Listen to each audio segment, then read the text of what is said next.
Good morning guys! Pakita ko lang sa inyo kung anong ginagawa ko before magtanim sa aking mga bagong dumating na mga succulent.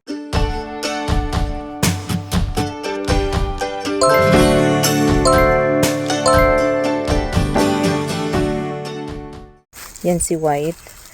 Since mahaba-haba yung kanyang roots, pinugot ko na siya guys.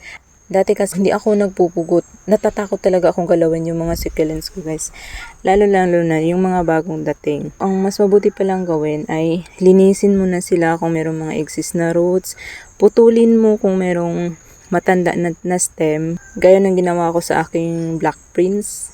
Pinugot ko yun dahil alam ko na mahihirapan ng lumabas yung roots dahil sa katandaan ng stem. So, after ilang days lang, naglabas na agad siya ng roots after napugot. Tapos, ito ding madiba ko. Nilinisan ko na rin. Ayan. Pinugot ko na yung mga mahahabang roots. Meron naman siya mga roots na lumabas. Ayan. Pero, pinugot ko pa rin yung mahahaba na. Para malinis na siya at mag-refresh na ng bagong roots. Di bali nang magalaw mo yung roots niya or yung stem niya bago mo itanim. Whereas kung ginalaw mo siya after mo na itanim dahil na-disturb mo na sila kapag ganun. So, mas mabuti talaga na ngayon pa lang na hindi mo pa sila na itanim ay linisan mo na sila agad. Ang pwede nyong gawin dito sa powder puff dahil matanda na yung stem, pwede nyong alisin ito, yung mga sanga niya, ganyan, putulin nyo na, alisin nyo na siya sa pinaka-mother na stem. Or, putulin nyo dito sa stem, tapos ibaon nyo na pati ito. Para mukha pa rin naman siyang clamp pagkatanim. Yan, ipakita ko yan sa inyo mamaya. Ito guys, oh, yan, linisan ko na. Pangit na din naman kasi tingnan kapag ganyan guys. Tapos pangit din yan ibaon sa lupa. Pero dati, binabaon ko lang yan. Wala nang linis na ganito. Meron kasi ako nakita na vlogger din doon sa Taiwan. Galing siyang Taiwan. Ganyan talaga yung ginagawa niya guys. Kung anong ginagawa ko, kung nakikita nyo yung ibang vlog ko na nagtatanim ako, ginaganon ko lang yung roots. Ganon din sa kanya. Pero okay naman yung mga plants niya. Ang mahalaga, after mong maitanim, hindi mo na sila magagalaw. Yun talaga yung pinaka-importante. Ito, pinutol na ni seller. Na okay lang naman kapag ganyan. Meron ako nabilhan na seller dati guys. Na dumating yung plant sa akin. Sobrang linis talaga ng roots. Kinat niya lahat. Nakalimutan ko lang kung sino yung seller na yun.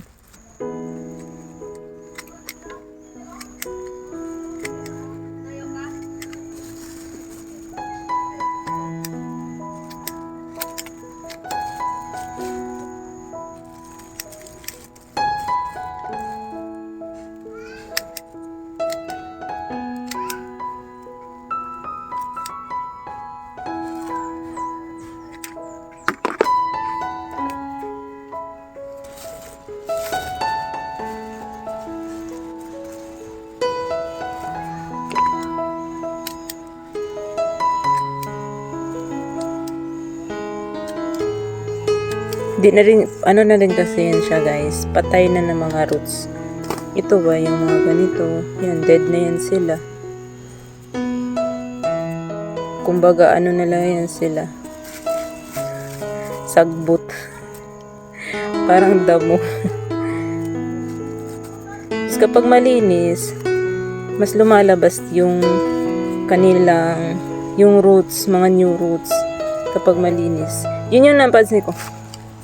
Meron kasi akong, gaya ni Madiba, nalinisan ko na kasi siya. Yung Madiba ko na-uproot kasi tinapon ng pusa. Tapos nung pag-uproot ko sa kanya, yung pinakapuno niya na naitanim ko na may maraming luma na roots. Ganon pa rin yung itsura guys. Tapos ang bagong roots na tumubo ay doon sa pinakataas banda. Hindi na doon banda sa may leaf propa to.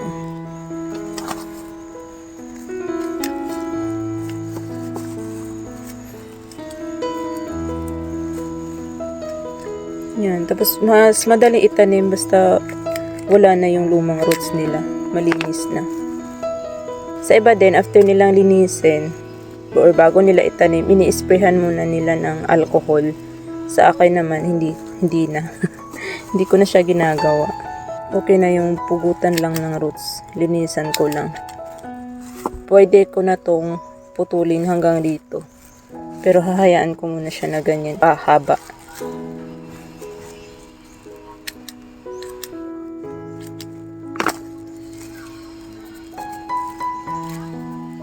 Yung mga dry na mga roots. Hahayaan ko na itong sa Ellen na ganyan lang.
Yan, ready to plant na sila guys. Tingnan nyo yan oh. Ang dami nating nakuhang mga roots na tuyot na yung iba. Ito din mga diba guys, inalisan ko siya ng mga dahon dyan sa ilalim. Kasi may tendency na matutuyo lang yun siya. Ito yun oh. Yan, i-propagate ko na lang. Dahil natatabunan na siya, maliit siya ba? Dahil maliit siya, natatabunan siya, ganyan oh. Maliit. Inalis ko na lang para ganyan na. Lahat ng malalaki na yung makikita. Hindi rin naman sila nakikita sa ilalim. So, ito. Yan. Patulan ko lang dyan. Healthy pa naman siya pero yun na nga. Masyado nang matanda yung pinakapuno. Yan. Para yung magbigay ng roots ay dito na. Dito na banda. Kasi meron na rin namang roots yan guys. Oh. Yan. Para maka-touch yan sa lupa. Ganito din, linisin din natin yung mga dry leaves. Wala na bali. Bali na pala to.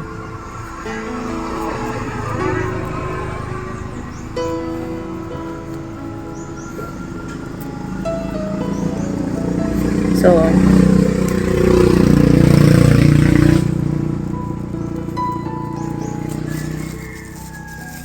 ganyan lang naman ako mag-prepare sa kanila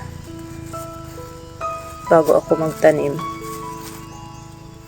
Ngayon, pero dati, wala talaga. Tanim na agad. Wala nang linis-linis sa roots. Pero inaalis ko naman dati yung mga dry leaves. Ganun. Yung roots lang, hindi ko nililinisan. Hindi ko na ginagalaw.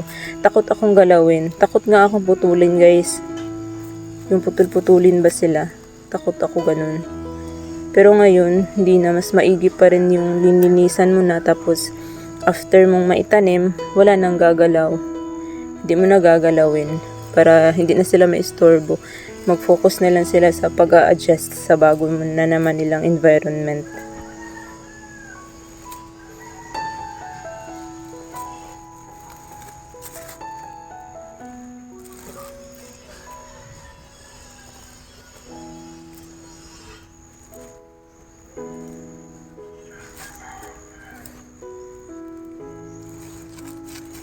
Yan, malinis na siya. Tanim na natin.